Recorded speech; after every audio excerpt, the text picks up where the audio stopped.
Vous connaissez des textes comme celui-ci qui dit, dans Ecclésiaste 9, verset 11, « J'ai encore vu sous le soleil que la course n'est point aux agiles, ni la guerre aux vaillants, ni le pain aux sages, ni la richesse aux intelligents, ni la faveur aux savants. Car tout dépend pour eux du temps et des circonstances. » Ok. Après, on a un verset comme dans Matthieu 24, où il est dit au verset 21, « Car alors la détresse sera si grande qu'il n'y en a point eu de pareil depuis le commencement du monde jusqu'à présent, et qu'il n'y en aura jamais. Et si ces jours n'étaient abrégés, personne ne serait sauvé, mais à cause des élus, ces jours seront abrégés. » Retenez, les jours abrégés. Bien. Après, nous avons un autre texte dans Actes. Actes, où il est dit, Acte 1, verset 7, « Il leur répondit, ce n'est pas à vous de connaître les temps ou les moments que le Père a fixés de sa propre autorité. Mais vous recevrez une puissance, le Saint-Esprit, etc. » Est-ce que jusque-là, ça va? Voilà. Et puis il y a bien sûr Matthieu 24, verset 36, que je n'ai pas lu tout à l'heure. « Pour ce qui est du jour et de l'heure, personne ne le sait, ni les anges des cieux, ni le Fils, mais le Père seul. » Et là, la phrase qui continue dit « Ce qui arriva du temps de Noé arrivera demain à l'avènement du Fils de l'homme. » Bien. Nous avons un autre texte. Je vous donne des textes déjà comme ça. Shalom au prophète Melchisédek en direct de l'Afrique du Sud. Shalom, c'est la première fois que je vous vois. Donc je vous dis shalom à vous.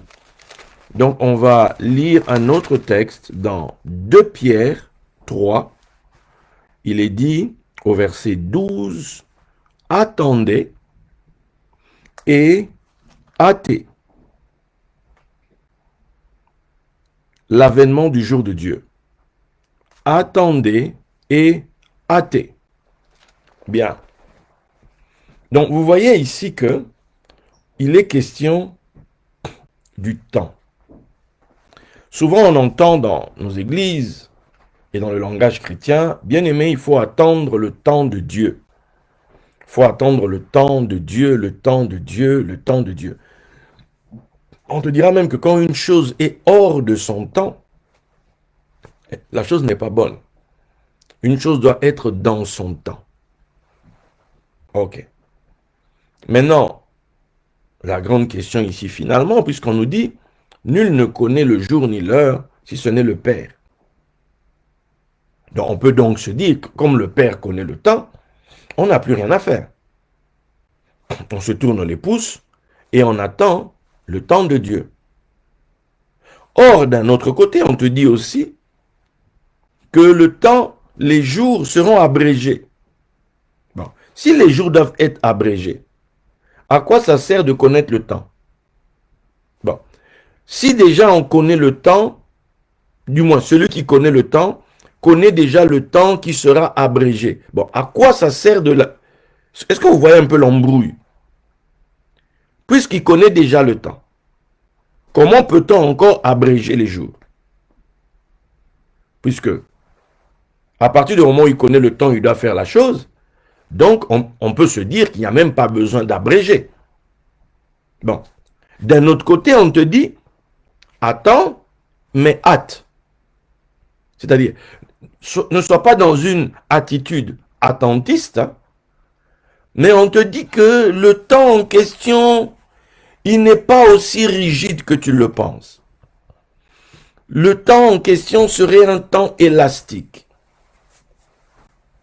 Élastique. Les gens qui font les trucs de physique, astrophysique, eux peuvent nous expliquer ces histoires de temps élastique.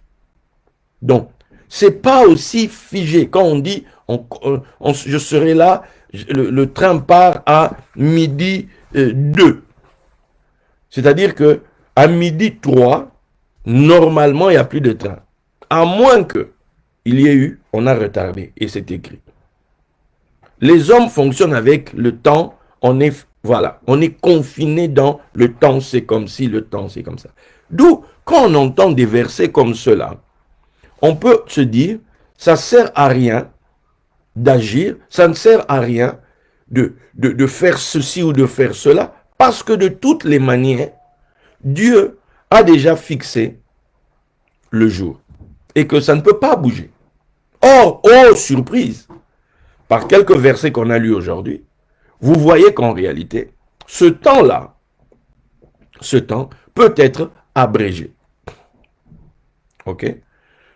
Le temps peut être abrégé. Qui dit abrégé? Il peut donc être, et là, on peut le tirer encore, d'où on lira dans un texte toujours dans Pierre là-bas.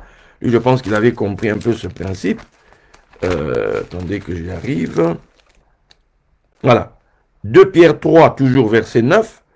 On te dit, le Seigneur ne tarde pas dans l'accomplissement de la promesse, comme quelques-uns le croient, mais il use de patience. Oh. Donc, il tarde. Donc, il prend son temps. Il traîne. Donc, quelque part, ça signifie que sur nos montres à nous, ce n'est plus une histoire de 12h02, mais ça peut très vite arriver peut-être à 15h, tu vois, parce qu'il tarde. Il tarde. Mais d'un autre côté, s'il tarde, il peut aussi accélérer. Donc, c'est un temps élastique. C'est un temps qui se meut. Maintenant, de quoi dépend ce temps? Comment ça fonctionne en réalité? Le temps pour l'un n'est pas forcément le temps de l'autre. Pour comprendre le temps, il faut comprendre le plan. Pour comprendre le temps, il faut comprendre le plan. Le plan, c'est quoi?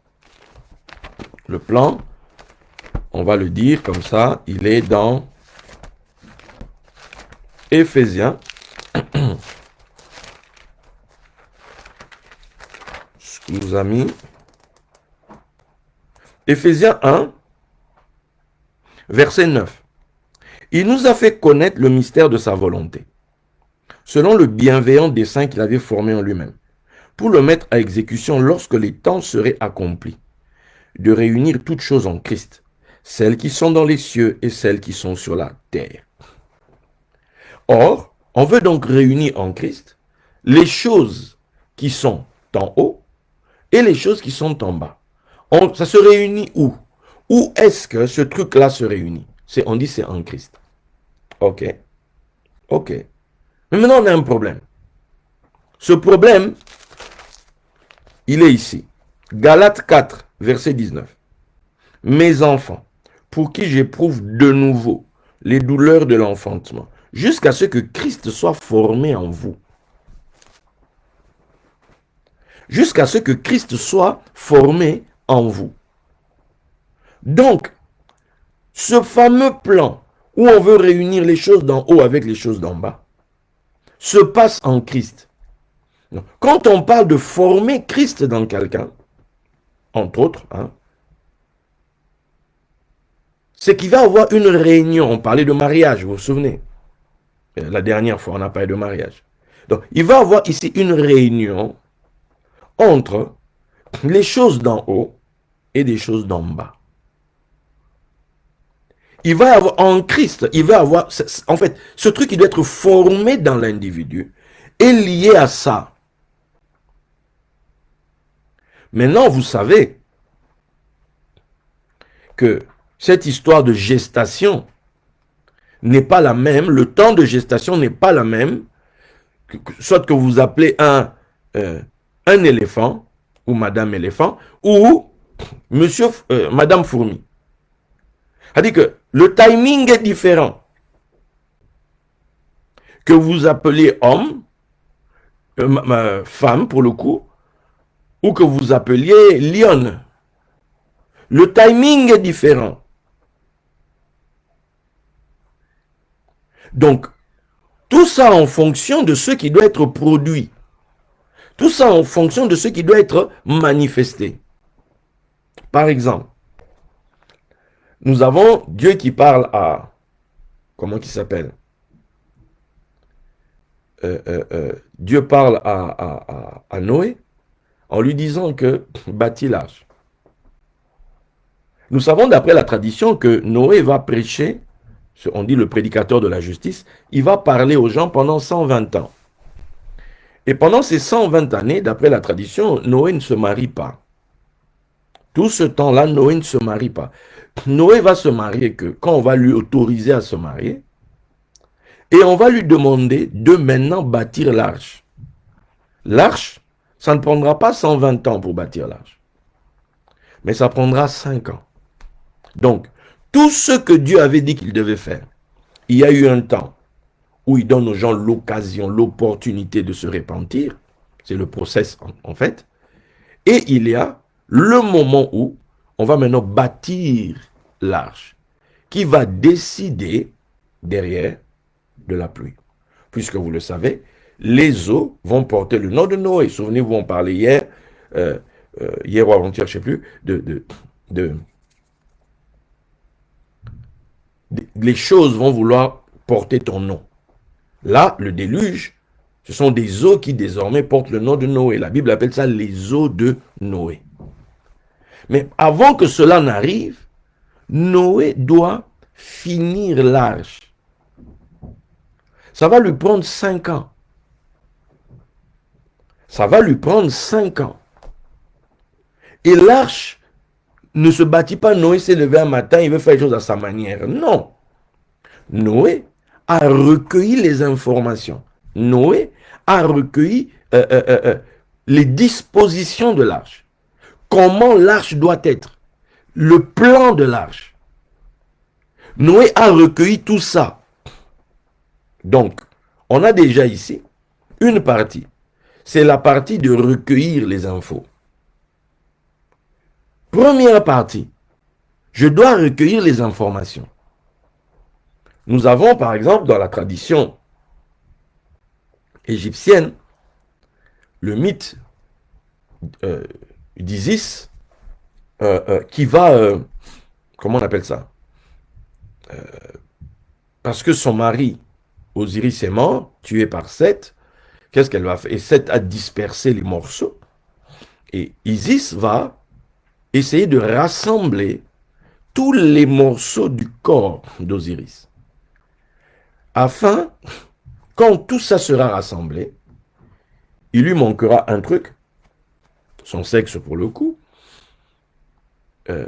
et va en refaire en argile, et grâce, entre guillemets, à la magie de Thoth et à la sienne, ils vont rendre la vie. Tant que ce n'était pas complet, Osiris ne peut pas revivre. Il ne peut pas transmettre la semence d'Horus.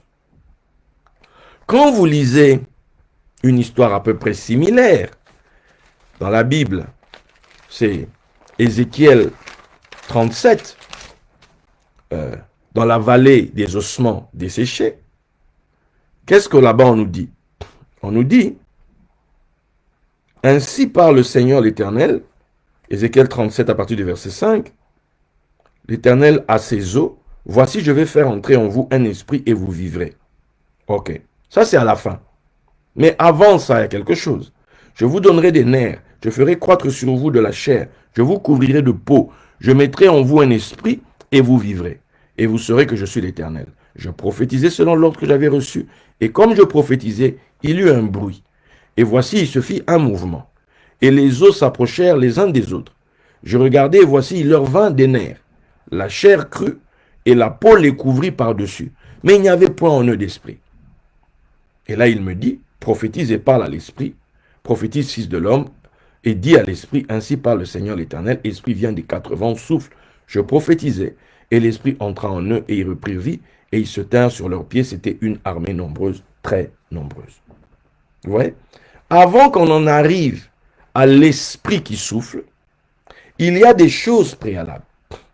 Donc, et ça nous fait penser aux morceaux que rassemble Isis. Ça nous fait penser, dans l'explication qu'on peut donner, c'est la lune. Puisqu'on dit qu'il y avait 14 morceaux. Il y a plusieurs écoles, ok? Certains vont te dire 14 écoles, 14 morceaux, d'autres vont te dire 28, etc. Mais déjà 14, nous avons ici le principe de la lune montante. De la nouvelle lune, où on rassemble tous les morceaux jusqu'au 14e. Et enfin, le 15e jour, nous avons la pleine lune. Il faut que tous les morceaux soient rassemblés pour qu'on arrive à la pleine lune. Quand tu lis Matthieu 1,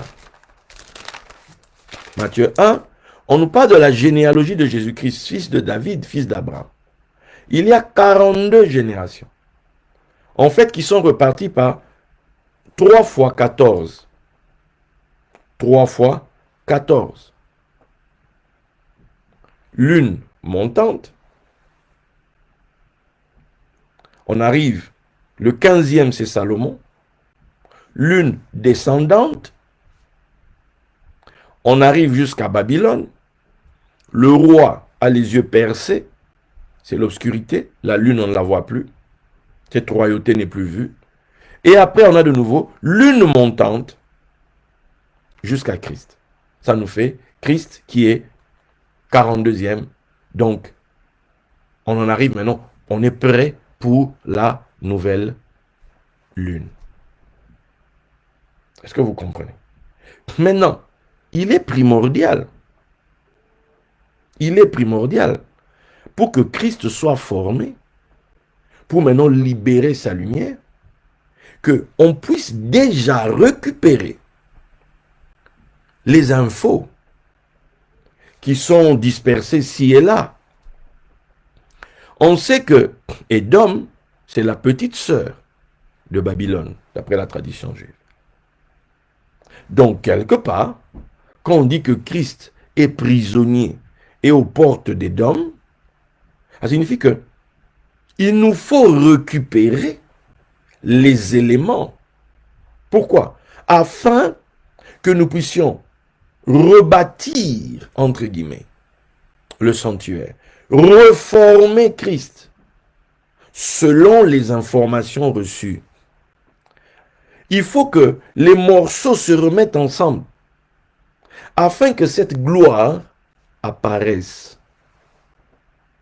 On a besoin que toute cette parole, que tout se remette en place. Pourquoi? Parce qu'on a besoin que le mikvé s'ouvre. On a besoin que le mikvé s'ouvre. On a besoin que les eaux s'ouvrent et que la vache sorte. On a besoin que l'abondance sorte des eaux.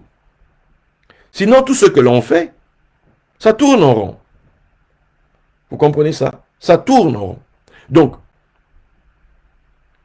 on rebâtit, on forme Christ. On dit quoi? Réunir les choses d'en haut et les choses qui sont en bas. Quand tu prends le tabernacle, Moshe monte, il va à la montagne, tel que nous lisons. Et il va attendre 7 jours avant qu'il ne soit admis. 6 jours avant qu'il ne soit admis à l'intérieur de la nuée. Le 7e jour, il est admis. Il entre dans la nuée. Et toute une histoire commence. Il va recevoir des informations pour le tabernacle. Et Dieu va lui demander de bâtir le tabernacle selon le modèle et selon les directives. Moshe ne sait pas y faire. Dieu dit que je mets de l'intelligence dans Betsalel. Je mets ça dans Oholiab. Et je vais révéler l'esprit des gens qui sont experts dans ci, dans ça. Et ils vont faire. Moïse ne connaît pas, n'a jamais pratiqué ça. Mais il y a les gens qui savent. Et il doit se référer à eux. Il doit traiter avec eux. Il faut qu'il récupère, comme on dit. 1, les infos chez Dieu. Et 2, on a maintenant passé à l'étape du faire. La mise en place terrestre de la réalité céleste. C'est ça en fait, par rapport à Christ. Il y a quelque chose que toi qui entends Dieu, tu dois faire. La démonstration de ce que tu espères. La démonstration de ce que tu ne vois pas. Démonstration fondée sur ce que tu as entendu. Sur ce que tu as entendu.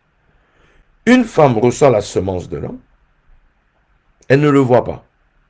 Au moment où la semence part, l'homme aussi ne le voit pas. Mais on sait que la semence est partie. La parole est entrée. Qu'est-ce qui va se passer? Un travail va commencer. Quelque chose va commencer à se former. Quelle que soit la bonne volonté de la dame, telle que c'est établi pour la race des hommes, le temps de formation du corps, c'est 9 mois. C'est le temps où on se dit que c'est bon. Quand ça se passe un peu avant, les médecins sont frileux. 6e mois, il y a des enfants qui sont nés à 6 mois, qu'on a gardés dans la couveuse. On dit prématuré, né avant son temps. La Bible parle d'avortant. C'est-à-dire, quelqu'un qui est né avant son temps. Il ne fallait pas qu'il naisse à ce moment-là. Il est paru avant. Mais comme il paraît avant, son corps est faible. Pour supporter l'énergie, pour supporter l'échange avec l'extérieur. D'où le monde extérieur l'aide.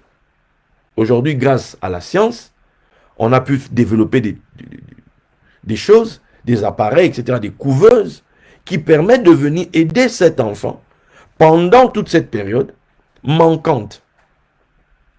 Parce qu'il devait encore être à l'intérieur avant de paraître. Le temps n'était pas là. J'ai fait exprès de toucher à Isis et de parler ainsi de la lune, parce que justement dans Psaume 104, on va nous dire que Dieu a fait la lune pour marquer les temps.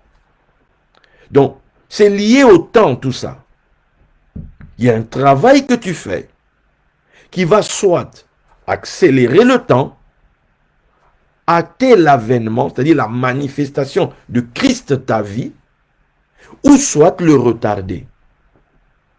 Parce que tu peux recevoir un miracle de quelqu'un. Tu peux recevoir une faveur de si un homme de Dieu qui, lui, a Christ formé, va décréter une parole dans ta vie et la chose se fait, etc. Tu vas rester sous sa couverture.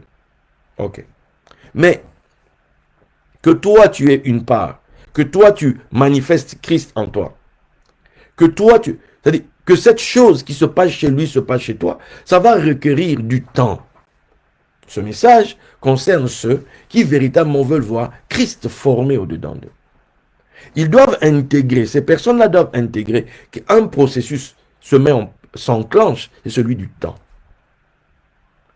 Premier niveau, comme je l'ai dit, ça va vous nécessiter le travail de recherche pour retrouver les morceaux perdus, pour retrouver les portions perdues, pour les rassembler à nouveau.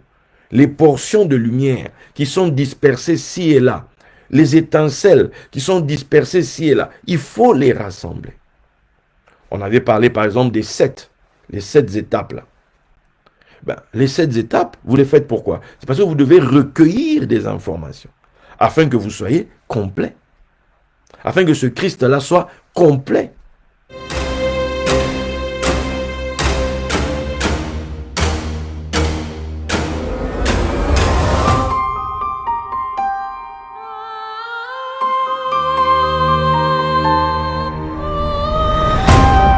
Maintenant que j'ai toute votre attention, avant que je ne continue, je vous représente les livres. Le dernier, le nouveau-né en tout cas, l'aurore de l'ère du Verseau. Voilà. Après, lui je pense que pas mal d'entre vous ne le connaissent pas. C'est le cursus Basilea parce que DJA, nous donnons des cours par correspondance et nous avons eu la bonne idée de rassembler certains dans des livres. Dans la première semaine de cours, vous l'avez là. Ça, c'est pas un livre comme tous les autres livres, c'est une formation. En achetant ce livre, vous achetez une formation. Ok? Cursus Basilea. Bien sûr, Lui, vous le connaissez, le chemin des grands. J'espère que vous l'avez. Vous ne pouvez pas dire que vous suivez DGA et que vous n'avez pas les livres dans votre bibliothèque. C'est un contresens. Le chemin des grands qui est là. Nous avons les mystères de la prière. OK? Nous avons même les mystères de la prière en anglais. The Mysteries of Prayer. Hein, on a pensé à tous nos amis anglophones. Voilà, vous l'avez en anglais. OK? Nous avons le code secret francophone. Est-ce que vous l'avez celui-là? Je ne crois pas. Hâtez-vous de le. Voilà, de l'acquérir. Et bien sûr, les amis du Saint-Esprit, hein, vous qui aimez le Saint-Esprit, il est prioritaire que vous ayez celui-là. Voilà. Donc, ça, c'est fait.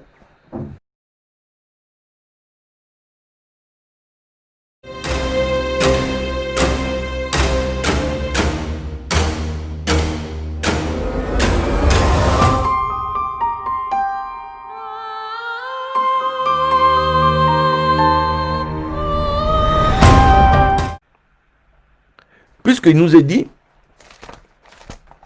dans Apocalypse, hein,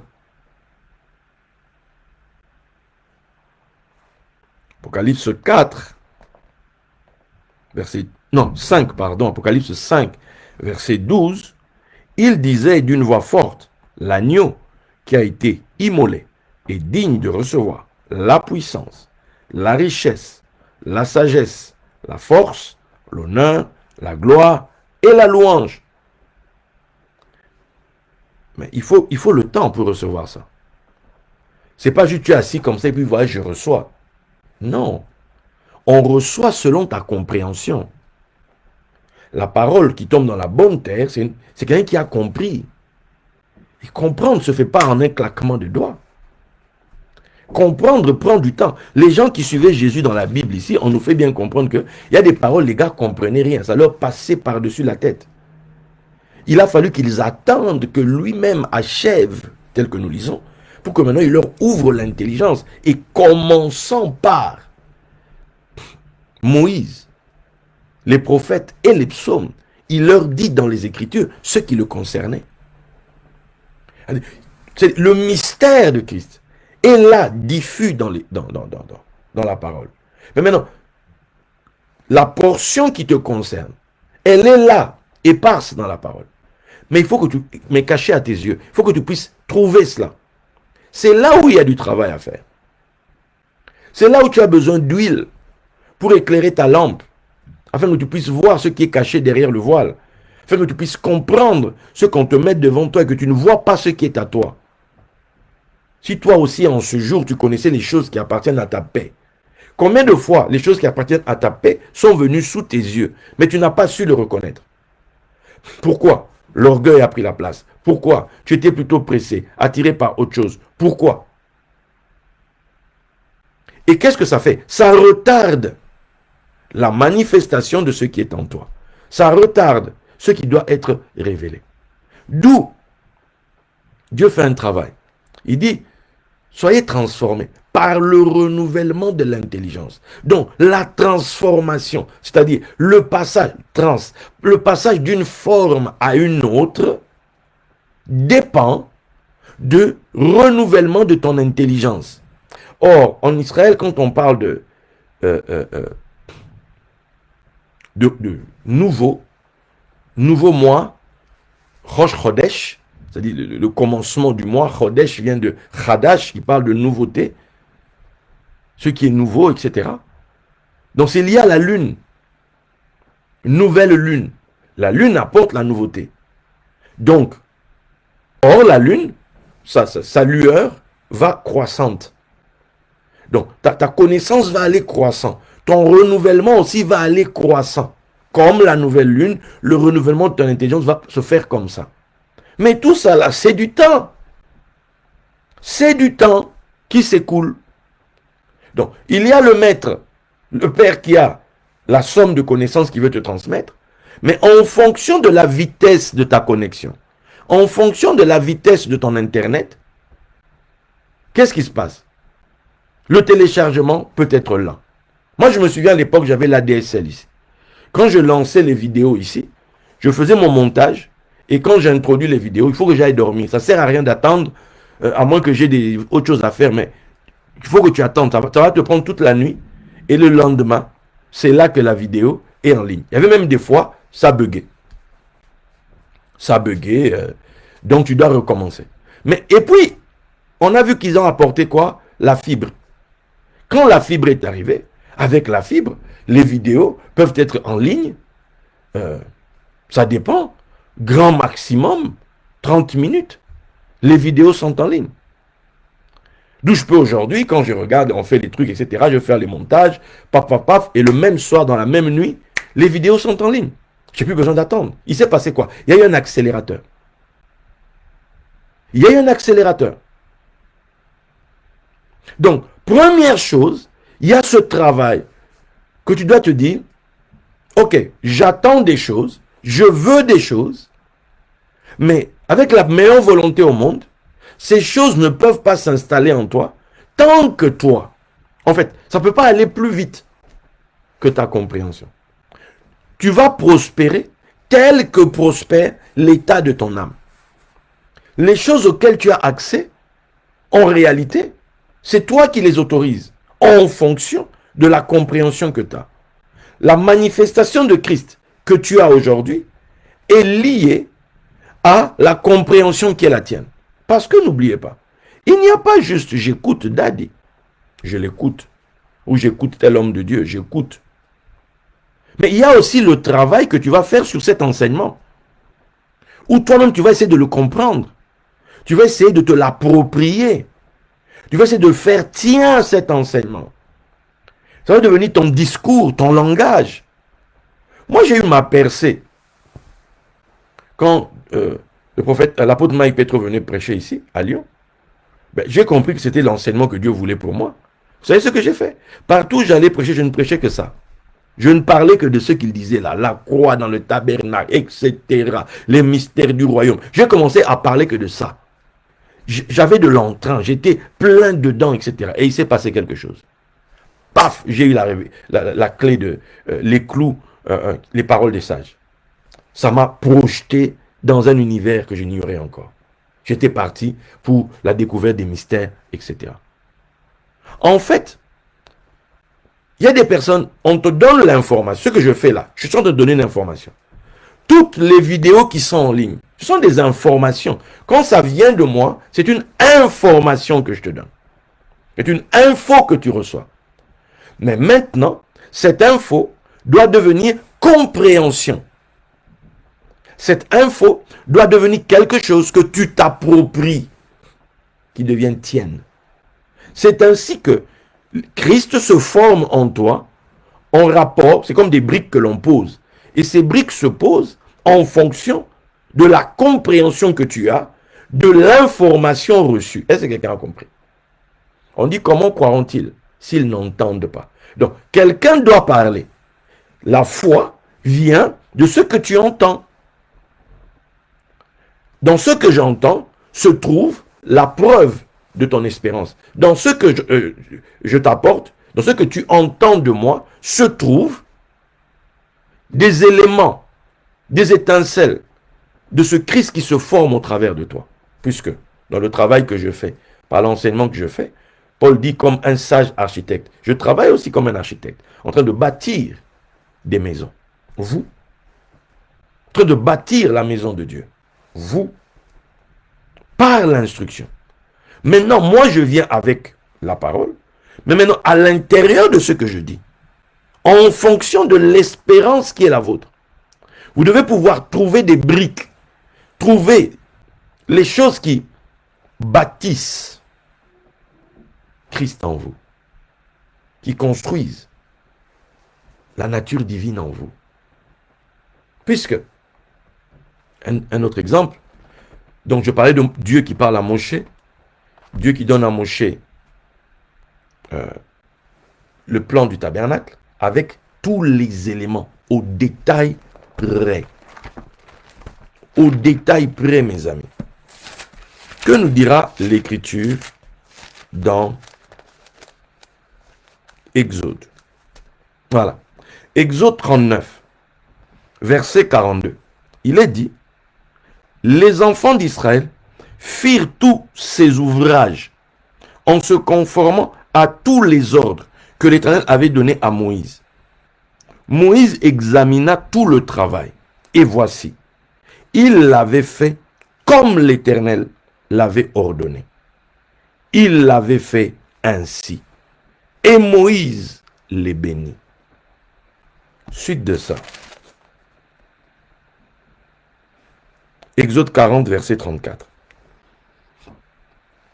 Alors, la nuée couvrit la tente d'assignation, et la gloire de l'Éternel remplit le tabernacle. C'est-à-dire que Dieu veut habiter au milieu de son peuple. C'est ce qu'on voit dans l'Apocalypse là-bas. On parle de nouveaux cieux, nouvelle terre, tout ça. On dit voici le tabernacle de Dieu avec les hommes. Il habitera au milieu d'eux. Dieu veut résider. La gloire divine, quand on parle de Shekinah, c'est ça. C'est une gloire sur la terre. La présence divine manifeste sur terre. Mais cette gloire sur terre requiert quelque chose. Elle demande quelque chose. L'homme est partenaire avec Dieu. Cette histoire, on dit, quand Christ, votre vie paraîtra, l'avènement du Seigneur. Ce fameux truc dont on dit qu'il faut accélérer. Tu as part dedans. Tu as un travail à faire dedans. Tu as ton rôle à jouer dedans. Selon ce que tu reçois comme instruction, tu dois mettre les choses en place dans le naturel. Tu dois, imaginons que l'image que Christ veut manifester dans ta vie, c'est l'image du roi. Une image royale. Ok. Maintenant, l'image de Christ roi dans ta vie, il faut déjà que tu connaisses. Ça va consister en quoi? Il va t'instruire. Comment ça va se passer, etc. Tu dois changer ta mentalité et l'adapter. Tu dois renouveler ton intelligence et l'adapter à cette réalité céleste. Parce que c'est cette réalité céleste qui va maintenant, cette énergie qui va descendre sur terre. Il faut que ce qui est sur terre ressemble à ce qui est en haut. Quand on regarde le tabernacle de Moïse, on voit qu'il s'agit de l'univers. On voit qu'il s'agit des principes de l'univers. C'est comme en Égypte, quand on bâtissait les tabernacles ou bien les temples, le tabernacle, les pyramides ou bien les temples, c'était lié à ce qui est en haut. À ce qui est en haut. Donc, nous aussi, on doit pouvoir avoir la lecture d'en haut, comprendre l'image de Christ qui doit être vue sur terre, être vue au travers de toi.